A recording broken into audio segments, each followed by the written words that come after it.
नमस्कार। हर संदेश में आपका स्वागत है। मैं विनय जोशी। हम राजनीति के ऐसे मोड़ को लेकर चर्चा कर रहे हैं जिसने गांधी परिवार को संकट में डाल दिया।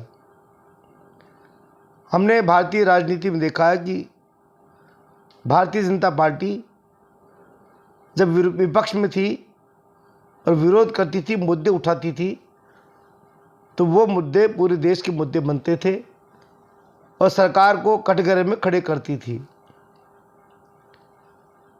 तो कांग्रेस को हमेशा सत्ता में रहने की आदत रही, वो भारतीय जनता पार्टी को हमेशा विपक्ष में रहने की आदत रही।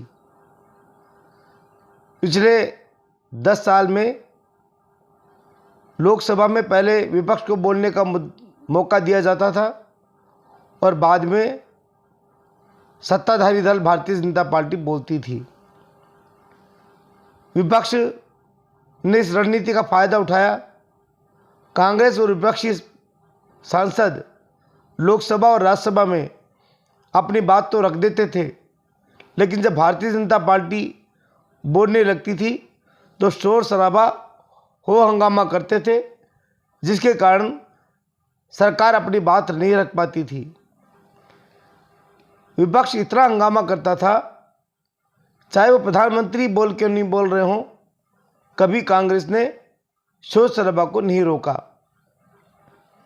जबकि हम भारतीय जनता पार्टी की विपक्ष के काल को देखें 2010 से 2014 तक के को, तो भारतीय जनता पार्टी मुद्दे कहाँ से लाती थी? एजेंसियों के माध्यम से, जो सरकार जांच करती थी उन जांच के माध्यम से, सूचना के अधिकार के माध्यम से, लोकसभा के माध्यम से, सरकार की नीतियों के माध्यम से, कोर्ट के निर्णय के माध्यम से इन मुद्दों को लेकर वो सड़क और संसद दोनों में शोर करती थी, वो सरकार को घेरती थी। लेकिन जब से नरेंद्र मोदी की सरकार बनी है, कांग्रेस ऐसा कुछ नहीं कर पा रही। कांग्रेस हमेशा उन मुद्दों को लेकर शोर शराबा करती है जिनसे कि देश और सरकार की छवि खराब हो। सरकार की छवि खराब करना, देश की छवि खराब करने से आम मतदाता, आम व्यक्ति कांग्रेस से नहीं जुड़ पा रहे। इस बार आपने देखा कि लोकसभा में भारतीय जनता पार्टी ने अपनी रणनीति को बदला है। पहले सत्ता पक्ष अपनी बात कहेगा, बाद में विपक्ष कहेगा।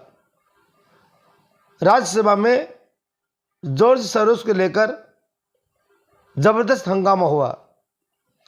मुद्दा जो राज्यसभा में नेता है और भारतीय जनता पार्टी के जो राष्ट्रीय अध्यक्ष हैं जेपी नड्डा ने उठाया कि जॉर्ज सोरोस से कांग्रेस के क्या संबंध है। जॉर्ज सोरोस के बारे में आप जानते होंगे, वो अमेरिका के व्यापारी हैं और भारत के विरोधी के रूप में जॉर्ज सोरोस की पहचान है।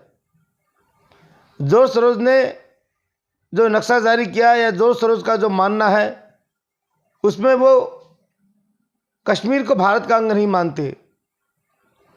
तो इससे बड़ा तो और देशद्रोही क्या होगा। और ये भी मानते हैं कि नरेंद्र मोदी को सरकार से हटाने के लिए जॉर्ज सोरोस ने 2 लाख करोड़ का बजट की घोषणा की थी। लेकिन वो अलग बात है कि मोदी वापस सरकार में आ गए, तीसरी बार उन्होंने सरकार बना ली। अब कांग्रेस सहित पूरे गांधी परिवार सख्ते में है, संशय में है कि जॉर्ज सोरोस का जवाब कैसे दें। जॉर्ज सोरोस के बारे में ना तो उनके बोलते बन रही, ना चुप रहते बन रही। केवल हंगामा करते हैं, और हंगामा क्या करते हैं? अडानी के संबंधों को लेकर। खुद के बारे में नहीं बता रहे कि जॉर्ज सोरोस से जो देशद्रोही काम करता है, उनका काम यह है कि देश में, किसी भी देश के अंदर सत्ता को हिलाना, गिराना और उसका फायदा उठाना। ऐसा बताया जाता है कि जॉर्ज सोरोस ने ही बांग्लादेश में सरकार गिराने में सफलता हासिल की थी। वही काम वो भारत में करना चाहता था, लेकिन वो हो नहीं पाया। भारतीय जनता पार्टी का आरोप है कि जॉर्ज सोरोस के साथ कांग्रेस के जो संबंध हैं वो उजागर करें कि किस तरह के संबंध हैं, क्या गांधी परिवार के उनसे संबंध हैं तो कैसे हैं, और उनका देश के खिलाफ किस तरह जॉर्ज सोरोस उपयोग करता है कांग्रेस का और गांधी परिवार का, इसका उन्होंने राज्यसभा में जवाब मांगा। इसमें गिरिराज किशोर ने भी बढ़ चढ़ कर हिस्सा लिया। संबित पात्रा ने भी चैलेंज देकर ये बात कही कि राहुल गांधी के ऊपर देशद्रोह का आरोप लगाया और ये कहा कि मेरे खिलाफ कोर्ट में कार्रवाई करें। अभी तक तो कोई कार्रवाई हुई नहीं, आगे क्या होता है वो तो समय बताएगा। सुधांशु पंत ने भी ये कहा कि जब हमने जॉर्ज सोरोस को लेकर किसी का नाम नहीं जोड़ा तो कांग्रेस कैसे कांग्रेस के किसी एक नेता को उसमें जोड़ रही है, लिंक कर रही है। तो जॉर्ज सोरोस को लेकर जो भारतीय जनता पार्टी कांग्रेस के ऊपर आक्रामक हुई है उससे कांग्रेस निरुत्तर हुई है, और भारतीय जनता पार्टी ने यह भी तय किया है कि पहले वो अपनी बात रखेगी और मुद्दों के आधार पर कांग्रेस को घेरेगी। अब तक ये होता था, पहले विपक्ष बोलता था और बाद में भारतीय जनता पार्टी बोलती थी। जब भारतीय जनता पार्टी बोलती थी तो कांग्रेस हंगामा करती थी, विपक्ष हंगामा करता था। अब राज्यसभा की कार्रवाई स्थगित की गई है, लेकिन जॉर्ज सोरोस का जो मुद्दा है वो आम देशवासियों का मुद्दा है।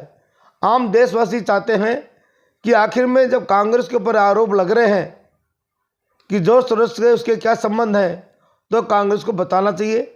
अगर कोई संबंध नहीं है तो खंडन करना चाहिए, और संबंध है तो किस तरह के संबंध हैं ये बताना चाहिए कि उनके संबंध इस तरह के हैं जिससे देश के एकता और अखंडता को कोई खतरा नहीं होगा। अगर ये नहीं बता पाई तो कांग्रेस एक बड़े संकट में आएगी। आज तक इतना ही। नमस्कार।